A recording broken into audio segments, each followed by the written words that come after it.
इसीलिए यज्ञ को नारायण कहा गया। जो हमारे जीवन में आवश्यक है उसके साथ नारायण नाम जुड़ा गया है। नारायण भगवान का नाम, हरि का नाम। सत्य बोलो, इधर उधर मत देखो, सामने देखो। आपकी मुंडी सामने, मुझे आपका चेहरा दिखाई देना चाहिए। सत्य के साथ क्या जुड़ा गया? नारायण। यज्ञ के साथ नारायण जुड़ा गया ना, है? गुरु के साथ भगवान है, जो हमारे जीवन का कल्याण करने के लिए आते हैं। यज्ञ को नारायण का नाम दिया गया। यज्ञ प्रेरणा से हमारा मन प्रभावित होता है और यज्ञ से जो प्रेरणा मिलती है उससे हमें सत्कर्म करने की प्रेरणा से हमारे जीवन को सत्कर्म की ओर ले जाने का एक मौका मिलता है। यज्ञ ही हमारे जीवन की ऐसी प्रेरणा को धारण करके हमें ऊपर उठाता है। यहां पर बताया गया, पूजा है इसे भगवान कृष्ण और राम ने। भगवान कृष्ण ने भी यज्ञ किए थे, आपको मालूम है? भगवान कृष्ण जब पांडवों ने राजसूय यज्ञ करना संपन्न किया, मतलब कि वो आयोजन बनाना फिक्स किया, उन्होंने सोचा कि आयोजन होना चाहिए भगवान कृष्ण की अनुमति से। क्यों? महाभारत का जब युद्ध हुआ तब उस युद्ध में कई सारे सैनिक मर चुके, कई सारे लोग मर गए, सैनिक मर गए। इसके लिए उसके जो घर था, परिवार था, उसकी पत्नी थी, उसके बच्चे थे, सब रो रो कर, कुट कुट कर रोते थे और कोसते थे सबको। ये उनके लिए हमारे घर वाला चला गया, उनके लिए हमारे घर वाले चले गए। उनके हृदय से जो आह निकलती थी, उसकी रुदन, उसकी करुणा, उसकी आह इस ब्रह्मांड में हाहाकार मचा रही थी, हाहाकार मचा रही थी। भगवान श्री कृष्ण ने कहा, पीछे बैठी हुई बेटियां बिल्कुल सावधान रहे और इस तरफ नजर रखे। किसी को भी पानी नहीं मिलेगा, किसी को भी नहीं मिलेगा। थोड़ी देर तप करो, तप करो, सुनो। इस और हमारा ध्यान नहीं जाना चाहिए कि हमें प्यास लगी है, हम ऐसे ओतप्रोत हो जाना चाहिए। समझो, ये बात बहुत गहराई से समझने वाली है। जब पत्नी का रुदन, बच्चों का रुदन, उनकी करुणा, उनका हाहाकार जब ब्रह्मांड में फैल गया, जो ब्रह्मांड में वो चित्कारियां, वो मानव मन पर असर करेगी, प्रभाव डालेगी। इसलिए भगवान श्री कृष्ण ने पांडवों को कहा कि महाभारत का युद्ध तो समाप्त हो गया, 100 कौरव थे वो तो नाश हो गए, दुर्योधन दुशासन सब मर गए, लेकिन स्थूल रूप में दुशासन मर गया, स्थूल रूप में कंस मर गया, लेकिन उसने फैलाया हुआ जो विचार था, दुष्ट विचार, वो आज भी इस वातावरण में गूंज रहा है, घूम रहा है। वो जो सैनिक मर गए, उनका घर परिवार की हाहाकार आज भी इस वातावरण में घूम रही है। उसको नष्ट करना चाहिए। उसको नाश करने के लिए भगवान ने पांडवों को यज्ञ करने का विधान बताया कि आप यज्ञ करो और यज्ञ से इस वातावरण को शुद्ध करो। तब जाके पांडवों ने बहुत सारे यज्ञ किए और उस यज्ञ से वातावरण का शोधन किया गया। बताया गया कि एक बार जब राजसूय यज्ञ रखा था, तब राजसूय यज्ञ में बहुत बड़ा यज्ञ होता है, बहुत बड़ा सहस्त्रकुंडी यज्ञ। उस यज्ञ में सभी को अपना अपना काम बांटा गया कि आपको ये काम करना है, आपको ये काम करना है, आपको वो काम करना है, क्योंकि बड़ा आयोजन होता है तो सबको काम दिया जाता है, तभी हम व्यवस्थित रूप से ये काम अच्छी तरह से सफल कर पाते हैं। भगवान श्री कृष्ण भी वहां पर बैठे थे, वो उठकर आए और कहने लगे सबको काम दे रहे हो, मुझे भी तो कुछ काम दो। तब पांडवों ने कहा कि आपको क्या काम दे प्रभु, आपकी प्रेरणा से सब हो रहा है, बस आप प्रेरणा देते चलिए। फिर भी भगवान कृष्ण नहीं माने और कहा कि आप मुझे कोई काम नहीं दोगे तो मैं अपना काम अपने आप ढूंढ लूंगा। और भगवान कृष्ण ने कौन सा काम ढूंढा था आपको मालूम है? जो यज्ञ के लिए आएंगे वो यजमान कहलाते हैं। मैं दरवाजे पर रहूंगा, जो यजमान यज्ञ के लिए आएंगे उनके पैर धोने का काम मैं स्वयं करूंगा। तो बेटा मान लो कि यज्ञ में बैठने वाले का महत्व कितना है, समझो कि यज्ञ में आने वाले का महत्व कितना है। स्वयं भगवान उनके पैर धोने के लिए तैयार हो गए। जो यज्ञ में आ रहे थे उनका पैर धोने का काम भगवान श्री कृष्ण ने किया। और जो यज्ञ करके जो फलाहार करेंगे उसके जूठे पत्तल उठाने का काम भगवान श्री कृष्ण ने किया, क्योंकि जिनके द्वारा यज्ञ किया जाता है वो तो दुनिया का बाप होता है, वही तब तो यज्ञ कर पाते हैं, इसलिए मैं उसके जूठे पत्तल मैं उठाऊंगा।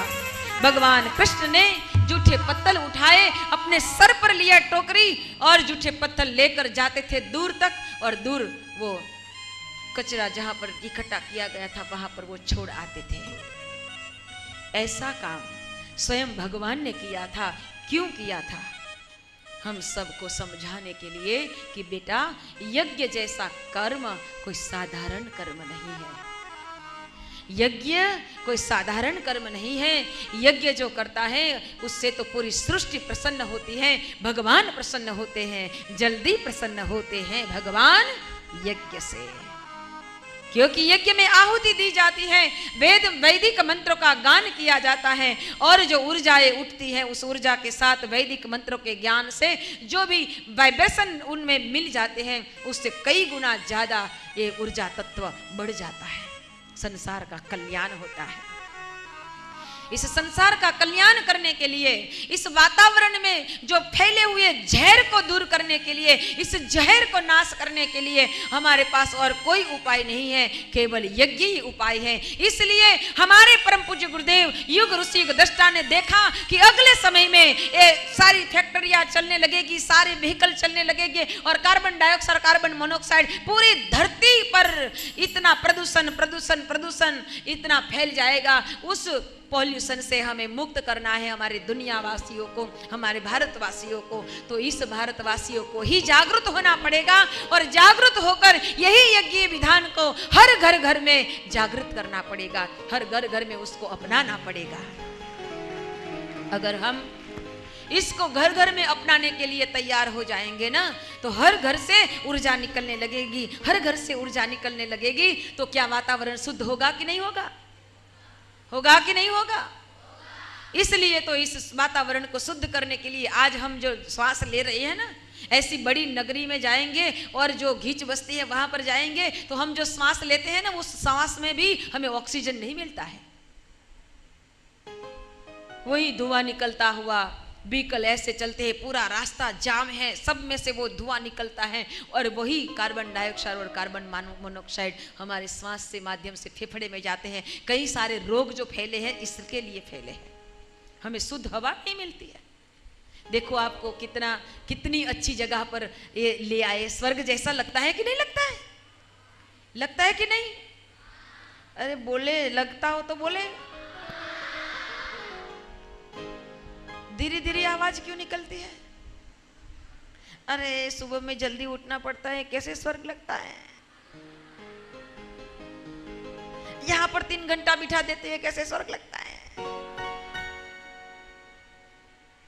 ऐसा होता है? नहीं होता है ना? ऐसा फील नहीं करते हो ना? बिल्कुल नहीं करना चाहिए, क्योंकि ये तो हमारी अच्छी आदतें बनाने का एक प्रयोग है, ये भी एक प्रयोगशाला है, ये प्रयोगशाला है। हम पहली बार आए हैं, हमारा प्रयोग अच्छी तरह से आपको अच्छा लगेगा, आपको लगेगा थोड़ा चिंतन करना हमारे लिए अच्छा है कि नहीं है, चिंतन करना। आपको अगर अच्छा लगे तो अब आपके पास जो हमारी बहनें आई थी कि आप शिविर में आओगी, आप शिविर में आओगी, अरे चलो ना, अच्छा लगेगा, कितना समझाया, तब आपने हाँ किया है, वरना आप मना ही कर रही थी, नहीं आंटी मैं नहीं आ पाऊंगी, छुट्टियां हैं, जरा हमें भी कुछ आनंद लेने दो, मजा लेने दो, हैं? लेकिन फिर भी हमारी बहनों ने आपको बहुत समझाया, तब आप यहाँ आई हो। अब की बार अगर आपको इस शिविर से मजा आया है, कुछ पाया है, कुछ सीखा है, कुछ हमारे जीवन को कुछ बनाने का ढंग तरीका हमें अपनाना कुछ आ गया है, भाग गया है, तो अब जाके अगली छुट्टियों में आपको इस आंटी को खोजना और कहना कि अब कब ले जाती हो शिविर में, आपको कहना पड़ेगा, है? आप अगर बोलोगी तब बात आए, मजा आएगी, है ना, तब समझेंगे हमारी ये बहनें कि हमने जो काम किया सफल हो गया, है? तब समझ में आएगी बात कि ये काम सफल हुआ है। आपको अगले साल भी शिविर में आना है, आओगे? अब लगता है कि आपको मजा आया है ना, मजा आया है ना। तो बेटा ये सब कुछ है वो हमारे लिए है। अब आप घर में जाके यज्ञ करोगी कि नहीं करोगी? करोगी। तो आपको यज्ञ कैसे करना है, बिल्कुल छोटा सा तरीका मैं बताती हूँ, बिल्कुल छोटा सा तरीका, हाँ? छोटा सा तरीका। ये जो हमारी ये जो पुस्तिका है उसमें तो पूरा विधान लिखा है, वो हमारी आंटी जी आके आपके घर करेगी, हमारी बहनें आके आपके घर करेगी, लेकिन मैं छोटा सा तरीका बताती हूँ, आपको अपने घर में हर रोज करना है। अपने घर में अपनी मम्मी जो रोटी बनाती है ना, बनाती है कि नहीं बनाती है? बनाती है ना, उसमें नमक डालती है कि नहीं डालती है? कोई कहते हैं कि डालती है, कोई कहते हैं कि नहीं डालती है, लेकिन मैं कहती हूँ कि नमक नहीं डालना है। जब हम रोटी बनाते हैं तो उसमें नमक नहीं होना चाहिए। उस रोटी, पहली रोटी जब तैयार हो जाए तो उसको चूरमा कर दो और इसमें थोड़ा गुड़ और घी थोड़ा मिला दो और छोटे छोटे चने जैसे, छोटे छोटे चने जैसे ऐसा गोमुख बना दो और एक ग्रास उठाओ, चने जैसा ग्रास, ज्यादा बड़ा नहीं, ग्रास उठाओ और अपने घर में किचन में गैस पर वो तांबे का तरभाना आता है ना, वो कटोरा जैसा, वो गैस पर रखो, गैस चालू कर दो और जो वो तब जाए तब उसमें एक ग्रास उठाया, गायत्री मंत्र बोलेंगे, बोलिए साथ में, ओम भूर्भुवः स्वः तत्सवितुर्वरेण्यं भर्गो देवस्य धीमहि धियो यो नः प्रचोदयात् स्वाहा इदं गायत्रे इदं नमः। समझो, एक उठाया, स्वाहा के साथ उस कटोरी में छोड़ दिया जो गैस पर रखी है, और स्वाहा बोलने के बाद क्या बोलना है, इदम गायत्रे इदम नमः, ये मेरा नहीं है, इदम नमः ये मेरा नहीं है, किसका है, इदम गायत्रे, ये माँ गायत्री का है। ऐसा कहकर अब दूसरी बार हम साथ में प्रयोग करेंगे। सीधे बैठ जाइए, टटार बैठ जाओ।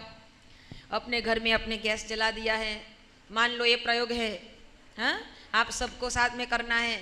हाथ में एक ग्रास ले लो जो चूर्ण बना के रखा है, चूरमा बना के रखा है ना, ले लिया, हाथ सीधा रखना, हाथ सीधा, ऐसा नहीं, हाँ, ऐसा रखो। अब हम गायत्री मंत्र बोलेंगे, चलो, ओम भूर्भुवः स्वः तत्सवितुर्वरेण्यं भर्गो देवस्य धीमहि धियो यो नः प्रचोदयात् स्वाहा इदं गायत्रे इदं नमः। तीसरा ले लो। ओम भूर्भुवः स्वः तत्सवितुर्वरेण्यं भर्गो देवस्य धीमहि धियो यो नः प्रचोदयात् स्वाहा इदं गायत्रे इदं नमः। ओम भूर्भुवः स्वः तत्सवितुर्वरेण्यं भर्गो देवस्य धीमहि धियो यो नः प्रचोदयात् स्वाहा इदं गायत्रे इदं नमः। ले लो। भूर्भुवः स्वः तत्सवितुर्वरेण्यं भर्गो देवस्य धीमहि धियो यो नः प्रचोदयात् स्वाहा इदं गायत्रे इदं नमः। 5 ग्रास हमने उठाया, स्वाहा के साथ अग्निदेव को अर्पण किया। इसमें गेहूं की रोटी, गुड़ और घी तीनों मिला के सिर्फ 5 ग्रास अग्नि भगवान को अर्पण कर दो। इसी अग्नि भगवान हमारे 5 ग्रास को खा जाएंगे। खाएंगे ना?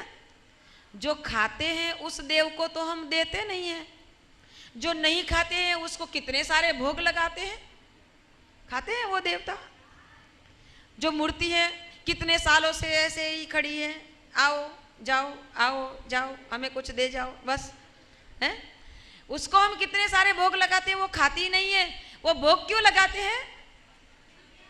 हम खा सके, है? आपके बहाने हम खा सके, इसलिए हम जात जात के भोग लगाते हैं। कई बहनें माताएं तो ऐसा बोलती हैं, नहीं नहीं माता जी को तो ये भोग लगाना ही पड़ेगा, ऐसा बनाओ, चलो ये तो लगाना ही पड़ेगा, वो तो लगाना ही पड़ेगा, वरना माता जी गुस्सा हो जाएगी, रूठ जाएगी। अरे वो तो कुछ नहीं रूठेगी, तू रूठ जाएगी। अगर बहू ने ये हलवा नहीं बनाया तो तू रूठ जाएगी, वो वाली माता तो नहीं रूठेगी, है ना। वो तो हम खाने के लिए भोग लगाते हैं, लेकिन वास्तव में खा लेते हैं वो कौन सा देव है? अग्नि देव है। हम जो खिलाते हैं वो खाते हैं, लेकिन अग्नि देव को हम क्या खिलाया, हम क्या खिलाते हैं? रोटी और गुड़ और घी, मतलब कि सात्विक भोजन। या फिर हम हवन कुंड में अगर अग्नि में आहुति देते हैं तो वो आहुतियाँ होती है, वो क्या होती है? औषधि होती है। उस औषधि में हम कुछ भी ऐड कर सकते हैं, इलायची है, लौंग है, तज है, वो भी है ना, वो भी हम ऐड कर सकते हैं। कुछ अपना जो भी श्रेष्ठ तत्व हैं वो हम अग्निदेव को दे। हमारे पापा बोलते थे कि बेटा अग्निदेव को हम अच्छे से अच्छे भोजन कराना चाहिए, जो हमारे लिए अच्छे लगते हैं वही अच्छी चीज़ हमें अग्निदेव को देनी चाहिए।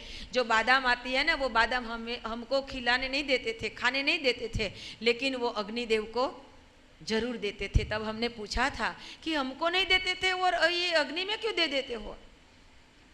तब हमारे पापा ने हमें समझाया था कि बेटा ये अग्निदेव जो हैं वो अपने पास नहीं रखेंगे। इस बादाम से अगर हम खाएंगे तो हमारे पेट में अकेली जाएगी, लेकिन अगर हम अग्निदेव को देंगे तो कई सारे लोगों तक इस बादाम का जो स्वाद है, इस बादाम का जो तत्व है, कई सारे लोगों तक फैला देगा। इसलिए हम अग्निदेव को अच्छे से अच्छी चीज अग्निदेव को प्रदान करें। इस यज्ञीय प्रेरणा को हम अपने जीवन में धारण करें। हम क्या कहते हैं? अग्निदेव को देते हैं तब स्वाहा। स्वाहा, स्वाहा का मतलब क्या है? स्वाहा करके हम क्या करते हैं? छोड़ देते हैं। छोड़ देते हैं ना, मतलब कि हम अपने पास नहीं रखते हैं, आपको दे देते हैं, स्वाहा कर देते हैं, छोड़ देते हैं, दे देते हैं। मतलब क्या है, अग्निदेव कहता है कि भगवान की कृपा से हमको जो कुछ भी मिला है अपने पास अकेला नहीं रखो, उसको किसी और के लिए भी छोड़ो। जब हम छोड़ना सीख जाएंगे तब हमारे जीवन में कोई मुश्किल या दुख नहीं होंगे। ये दुख किसका है? हम सब अपना अपना करके लेना ही चाहते हैं, सब इकट्ठा करना जानते हैं, इसलिए सब दुख का कारण ये है हम अपने लिए इकट्ठा करते हैं। छोड़ो छोड़ो। ये 5 ग्रास अगर हमने अग्निदेव को दिया तो इससे 5 महायज्ञ करने का पुण्य हमें मिलता है। 5 महायज्ञ करने का पुण्य मिलता है।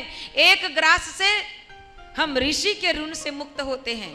जो ऋषि इस संसार के कल्याण के लिए तपते गए तपते गए तपते गए और हमें इस संसार को कितना कुछ दिया, इस ऋषि के ऋण से हम मुक्त होते हैं। दूसरा ग्रास देते हैं तो देवों के ऋण से मुक्त होते हैं। जो देवता है लोग हैं, देते हैं वो देवता है। इस देवताओं के ऋण, कौन कौन देवता है मालूम है? किस देवता हमारी सेवा कैसे कर रहा है? ये पवन देवता है, वायु देवता है, जल देवता है कि नहीं, अग्नि देवता है, उसके हिसाब से हमारा जीवन चलता है। उन देवताओं का ऋण हमारे पर है, उनके ऋण से मुक्त होते हैं, है ना। ऋषि ऋण, देव ऋण, महामानव का ऋण, नर ऋण।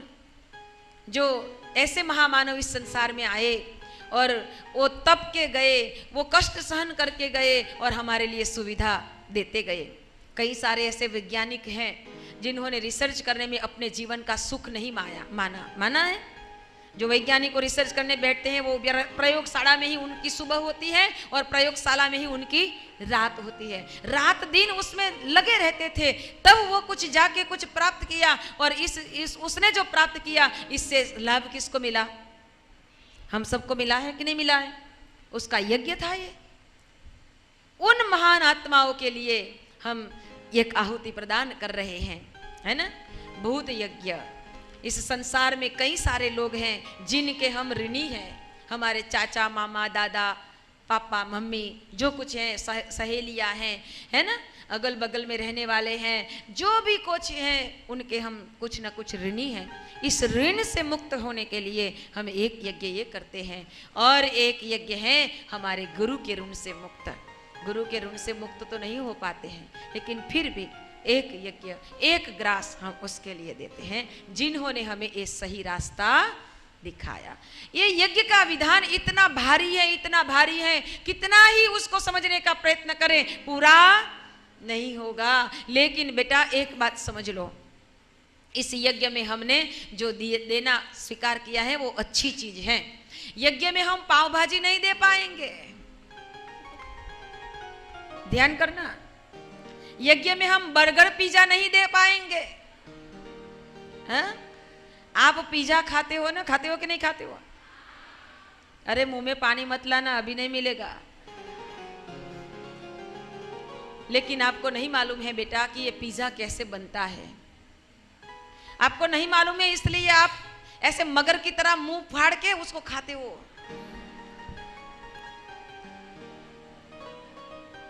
वो बर्गर खाते हो, बर्गर खा खा के तो गड़बड़ किया है।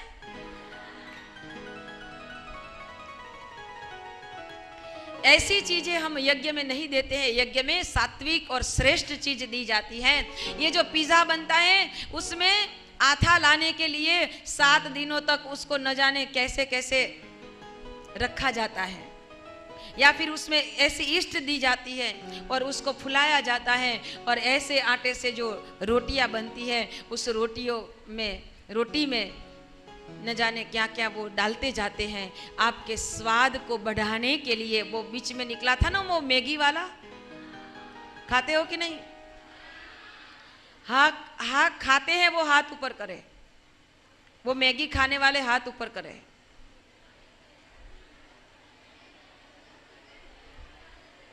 अब रख दो नीचे।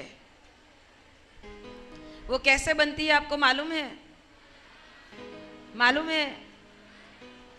सुनो, इस मैगी को बनाने के लिए उस आटा को 7 दिन तक आथा लाने के लिए रख देते हैं।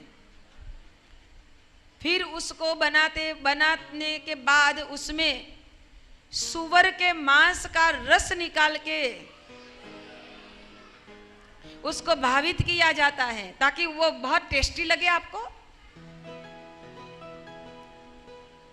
और ऐसी भावित करके फिर वो अच्छे से पैक में बंद हो जाती है और बाजार में आ जाती है। टीवी में बहुत अच्छी अच्छी एड दी जाती है, कि आप मैगी खाओ, ये खाओ, वो खाओ, अच्छे बन जाते हैं, दिखाई देते हैं। मैगी खाने वाला कोई अच्छा बनता है? खाओगे क्या? वो मैगी खाने वाले हाथ ऊपर किए थे, वो खाओगे क्या? क्या खा लिया? ये शरीर भगवान का मंदिर है, ये शरीर भगवान का मंदिर है। उस शरीर को आपने कैसा बना डाला? अपवित्र बना डाला। इस अपवित्र मंदिर को अब हम सफाई करने के लिए यहां बैठे हैं। इसको साफ करना है, अच्छा बनाना है। इस मंदिर को हमें स्वस्थ बनाना है, तभी हम कुछ कर पाएंगे। बोले यज्ञ नारायण भगवान की जय। अब बात यहां सुनो, बात यहां सुनो। आपको जो बताई जाती बात है वो कोई साधारण बात नहीं है। अपने जीवन को सुंदर बनाने के लिए इस यज्ञ प्रेरणा के साथ आपको एक बात बताती हूं कि एक बार जरा कमर सीधी करके बैठ जाएंगे, कमर सीधी करके बैठ जाएंगे। ओम ओम सुनाई देती है आवाज? आती है? नहीं आती? अच्छा,